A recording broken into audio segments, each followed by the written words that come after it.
Assalamualaikum warahmatullahi wabarakatuh. Alhamdulillah hamdan katsiran thayyiban mubarakan fih kama yuhibbu rabbuna wa yarda, amma ba'du. Video ini dibuat untuk memenuhi salah satu tugas mata kuliah struktur yang diampu oleh Bapak Fajar Rohandi SPDM HUM. Kami di sini terdiri dari 9 orang yang saling bekerja sama dalam mengerjakan tugasnya. Sebelum masuk ke materi, izinkanlah kami untuk memperkenalkan anggota kelompok kami terlebih dahulu. Yang pertama ada Ahmad Abdul Salam Aura Rushda. Yang kedua ada Abdul Aziz. Yang ketiga ada Anissa Salsabila. Yang keempat ada Adelia Ananta.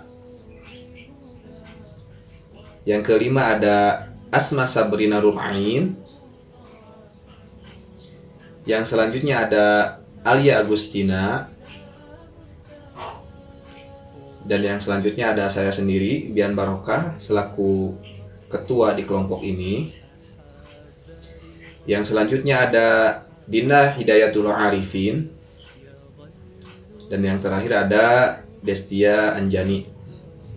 Oke teman-teman, di sini kita akan membahas tentang clauses. Seperti apa materinya? Mohon disimak baik-baik ya. Pengertian clause. Clause atau klausa adalah kelompok kata yang terdiri dari subjek dan verb dan bisa menjadi sebuah kalimat. Secara umum, klausa terbagi menjadi dua, yaitu klausa utama, main clause atau independent clause, atau yang disebut sebagai induk kalimat, dan yang selanjutnya klausa subordinate, subordinating clause, atau dependent clause, atau yang disebut sebagai anak kalimat. Perhatikanlah contoh berikut ini. Bian eats his breakfast every morning when he's already late to work. Nah, penggalan kalimat Bian eats his breakfast every morning ini merupakan main clause atau independent clause. Nah, perlu diketahui juga bahwa penggalan kalimat ini bisa berdiri sendiri. Nah, mengapa? Karena sudah memberikan makna yang sempurna. Karena di sini sudah terdiri dari subjek, yaitu Bian, dan verbnya, yaitu it.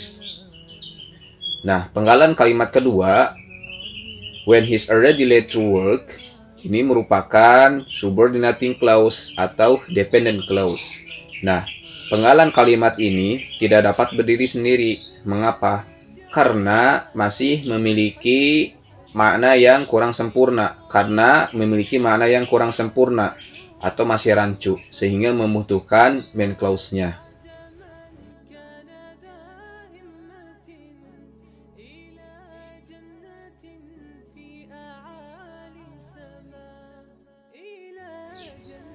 Berdasarkan fungsinya, klausa terbagi menjadi 3, yaitu noun clause, adjective clause, dan adverbial clause.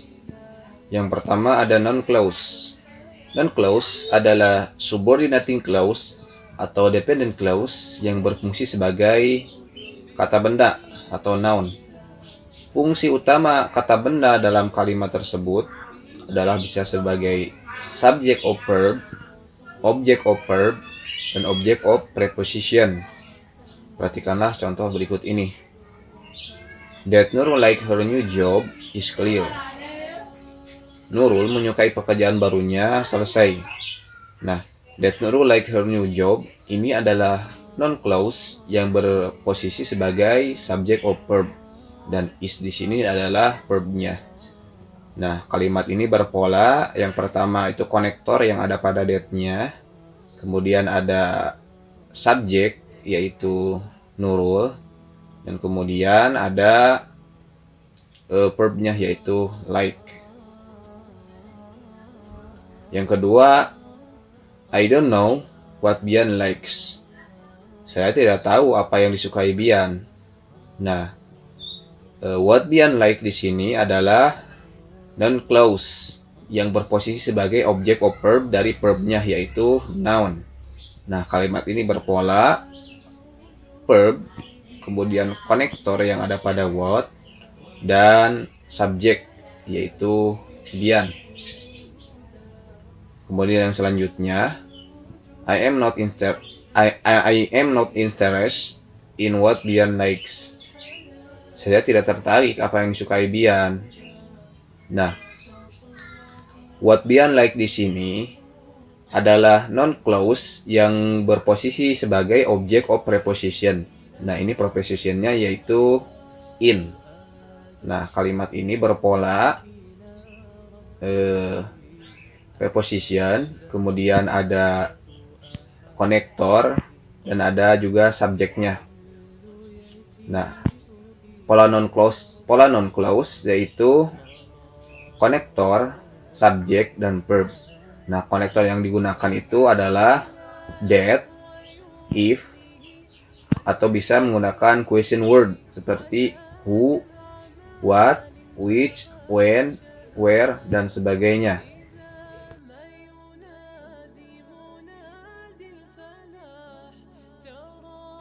Guys, I'm Adelia Ananta, and now I want to explain to you about adjective clause. Okay, we start from the definition. Kita mulai dari definisi adjective clause itu sendiri. Adjective clause atau yang terkadang disebut dengan relative clause itu adalah sebuah klausa yang dimana berfungsi sebagai adjektif atau yang biasa kita kenal dalam bahasa Indonesia itu kata sifat. Dan dia dapat mengubah arti dari sebuah noun atau kata benda atau pronoun atau kata ganti. Oke, untuk lebih jelasnya kita lihat dua contoh kalimat berikut. Kalimat pertama adalah kalimat tanpa adjektif. That lady is sitting alone. Wanita itu sedang duduk sendiri. Dan kalimat kedua itu ada kalimat dengan adjektif. That beautiful lady is sitting alone. Wanita cantik itu sedang duduk sendiri. Di sini kita lihat penggunaan kata beautiful pada kalimat tersebut berfungsi sebagai adjektif atau kata sifat yang otomatis mengubah definisi dari noun lady pada kalimat tersebut. Sehingga kini menjadi lebih spesifik lagi kalimatnya. Dari yang lady menjadi beautiful lady. Dari yang hanya wanita itu menjadi that beautiful lady. Jadi wanita cantik itu. Nah, setelah memahami penggunaan dari adjektif, sekarang kita akan memasuki pembahasan utama kita yaitu tentang adjective clause. Seperti contoh sebelumnya, di sini kita akan memasukkan sebuah adjektif dalam pronouns, kata ganti nouns atau benda. Namun adjektif tersebut berupa klausa atau rangkaian kata. Biasanya adjective clause itu selalu disertakan setelah pronouns yang bisa berfungsi sebagai objek atau subjek dalam sebuah kalimat. Oke, berikut beberapa jenis fungsi penggunaan adjective clause dalam kalimat. Kita mulai dari kalimat yang pertama. This is the handphone that he wants. Dalam contoh kalimat tersebut, penggunaan relative pronouns that itu mengubah definisi dari objek atau di handphone. That itu menghubungkan antara independent clause dengan adjective clause pada kalimat tersebut. Kita lanjut ke kalimat kedua. Sama seperti kalimat pertama, I don't know to whom I should send my letter. Whom sendiri itu relative pronouns yang memiliki arti orang yang mana. Notabene-nya, whom adalah kebalikan dari who. Jika who digunakan untuk subjek, maka whom itu digunakan untuk noun yang menjadi objek.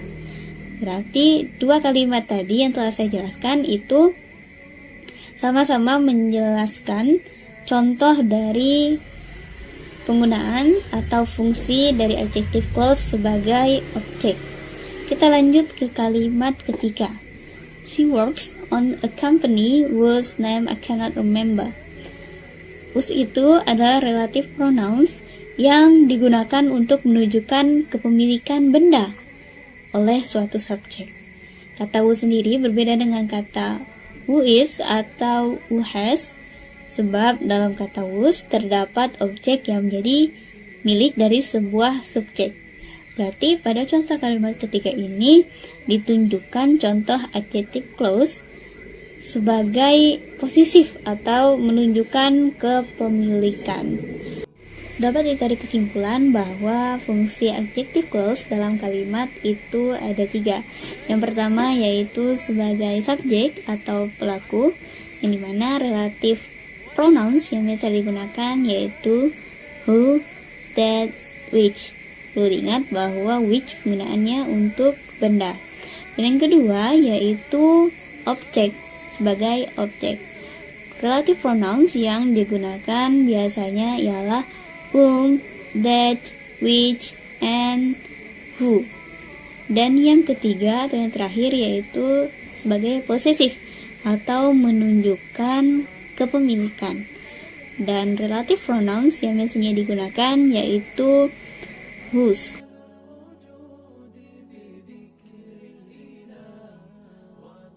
Baik teman-teman, di sini saya akan memberikan contoh dari adjective clause. Untuk yang pertama, kalimat who. He is the man who work hard to support their daily needs. Yang kedua, whom. The woman whom you saw last night is my sister. Yang ketiga, whose. The man whose car is antiquated works as a lecturer. Yang keempat, which. Moza, which is very faithful, is my rabbit. Yang terakhir, that. It is the car that I have dreamed for many years ago. Thank you.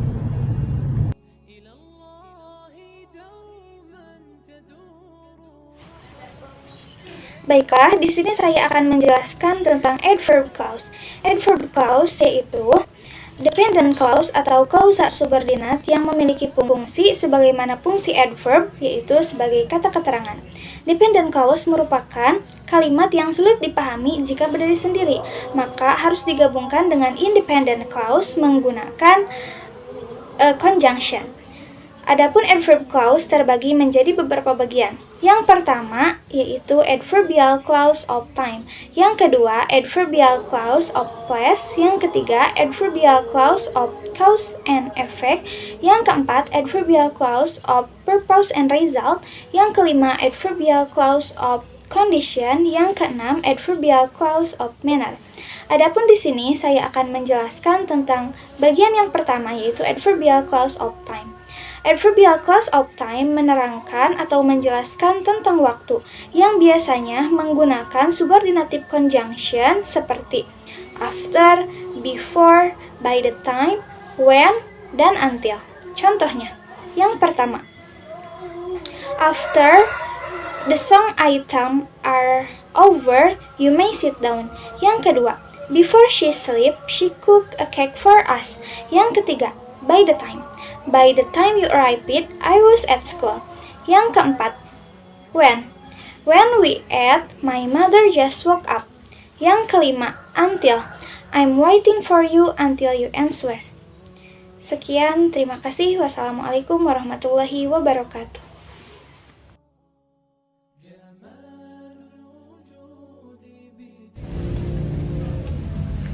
Selanjutnya adalah adverbial clause of place. Sesuai dengan namanya, adverb ini berfungsi menjelaskan keterangan tempat. Dan kata penghubung yang biasa dipakai adalah anywhere, everywhere, wherever, dan where. Langsung saja kepada contohnya. Yang pertama, I always take my phone wherever I go. I always take my phone wherever I go. Saya selalu membawa ponsel saya kemanapun saya pergi. Apabila kata penghubungnya di depan, jangan lupa ditambahkan tanda koma. Seperti contohnya, wherever I go, I always take my phone. Kemanapun saya pergi, saya selalu membawa ponsel saya. Contoh selanjutnya, where there is a will, there is a way. Where there is a will, there is a way.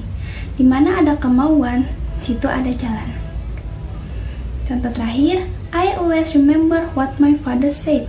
Anywhere I go, I always remember what my father said. Anywhere I go, saya selalu mengingat apa yang ayah saya katakan kemanapun saya pergi.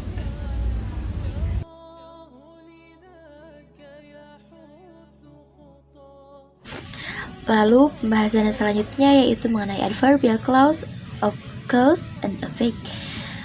Jenis klausa ini merupakan salah satu jenis kalimat yang dimana sesuatu atau seseorang atau bahkan tindakan yang menyebabkan terjadinya suatu hal atau cause sehingga menimbulkan sebuah akibat dari suatu hal yang terjadi atau effect. Di dalam klausa ini diperlukan suatu kata penghubung atau yang sering disebut dalam bahasa Inggris itu disebut dengan linking word. Linking word yang sering digunakan dalam klausa ini seperti contohnya because, since, so. Contoh linking word yang sering digunakan dalam adverbial clause of cause and effect ini, contoh yang pertama yaitu kata because. Because memiliki arti karena. Kata because ini digunakan untuk menjelaskan sebab atau cause. Contohnya seperti her friend gets the singing award because of her talent. Jadi temannya itu mendapatkan sebuah penghargaan menyanyi dikarenakan sebabnya tuh karena talenta yang ia miliki, bakat yang dia miliki. Lalu yang kedua yaitu since. Since juga memiliki arti yang sama, yaitu memiliki arti karena atau dikarenakan. Contohnya seperti since school was cancelled, we went to the mall. Jadi artinya tuh karena sekolah itu diliburkan, jadi kami tuh memutuskan untuk pergi ke suatu mall. Lalu contoh linking words yang ketiga yaitu so. Biasanya kata so ini digunakan untuk menjelaskan akibatnya atau effect. Contohnya itu seperti she ate too much this morning, so she fell asleep in the afternoon. Artinya jadi dia tuh karena terlalu banyak makan pada pagi hari sehingga menyebabkan dia tuh merasa mengantuk di sore harinya. Yang keempat ada adverbial clause of purpose and result, di mana adverbial clause jenis ini biasa digunakan saat kita ingin menambahkan atau menyatakan keterangan adverb yang menceritakan tujuan atau hasil dalam sebuah peristiwa. Adverbial clause of purpose and result ini biasa digunakan dengan menggunakan kata hubung atau dalam bahasa Inggris sering disebut dengan konjungsi. Nah, adapun konjungsi yang sering digunakan dalam adverb clause jenis ini yaitu antara lain ada so that, ada less, and in the hope that. Oke, untuk lebih jelasnya lagi kita lanjut ke pembahasan contoh-contoh kalimat yang menggunakan adverbial clause of purpose and result. Yang pertama, contoh kalimat yang menggunakan kata hubung so that. Saya ambil contoh, I am asking you to join us in the meeting so that you can speak out your opinion. Dalam kalimat tersebut ada kata hubung so that yang mempunyai arti supaya atau bisa juga diartikan agar. Jika kita artikan kalimat tersebut ke dalam bahasa Indonesia, maka bisa diartikan saya mengajakmu untuk bergabung dengan kami dalam rapat ini supaya kamu bisa mengemukakan pendapat kamu. Yang kedua ada contoh kalimat yang menggunakan kata hubung lest. Saya ambil contoh, you shall bring your umbrella lest you shall get wet. Dalam kalimat tersebut ada kata hubung lest, di mana lest ini mempunyai arti agar tidak. Jadi jika kita terjemahkan kalimat tersebut ke dalam bahasa Indonesia, bisa kita dapat kamu harus membawa payung agar tidak basah. Yang ketiga ada contoh kalimat yang menggunakan kata hubung in the hope that. Saya ambil satu contoh. All of these people are waiting in the iPhone in the hope that they can see Lee Min Ho face closely. Dalam kalimat tersebut terdapat kata hubung in the hope that yang artinya dengan harapan. Jadi ketika kita menerjemahkan kalimat tersebut ke dalam bahasa Indonesia bisa kita artikan Semua orang-orang sedang menunggu di bandara dengan harapan mereka bisa melihat wajah Lee Min Ho.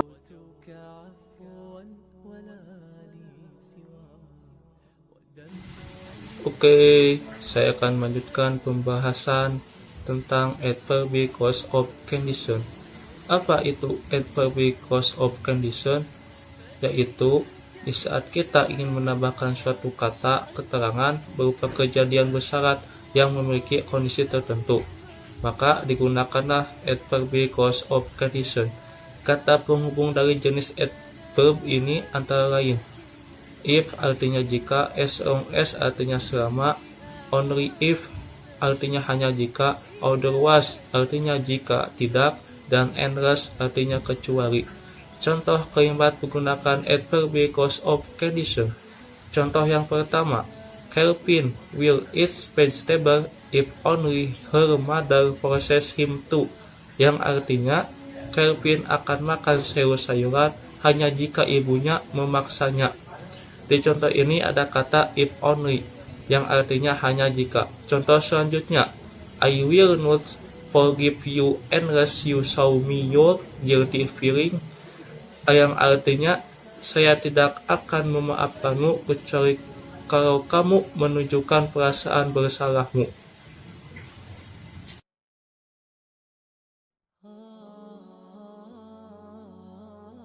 Materi adverbial clause of manner. Untuk pengertiannya, adverb clause of manner ini yaitu adalah klausa atau kalimat yang menunjukkan suatu cara dalam suatu peristiwa yang terjadi. Lalu klausa ini juga biasa disebut sebagai klausa kata keterangan cara. Lalu untuk kata penghubung yang biasa digunakan dalam klausa ini diantaranya ada 5. Yang pertama ada as, yang kedua ada as if, yang ketiga ada how, yang keempat ada like, yang kelima ada as altok. Lalu untuk contohnya yaitu contoh dari adverb clause of manner, diantaranya yaitu dari conjunction atau kata penghubung as. Contohnya yaitu he fixes the car as the mechanic fixed it. Lalu untuk yang kedua yaitu untuk conjunction atau kata penghubung as if. Contohnya yaitu Johnny shoulder hurt as if it bitten by ant. Lalu yang ketiga yaitu conjunction atau kata penghubung how, yaitu contohnya he faked how it is eco-wise faked. Lalu untuk yang keempat yaitu conjunction atau kata penghubung like. Contohnya yaitu Danny is smart like professor.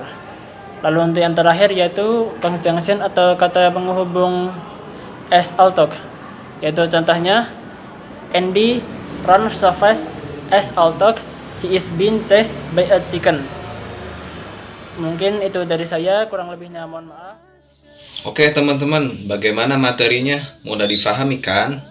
Nah, mudah-mudahan teman-teman dapat memahaminya dengan baik ya. Oke, barangkali demikian yang dapat kami sampaikan. Mohon maaf atas segala kekurangan dan kesalahannya. Kami pamit undur diri. Wabillahi taufiq wal hidayah. Wassalamualaikum warahmatullahi wabarakatuh.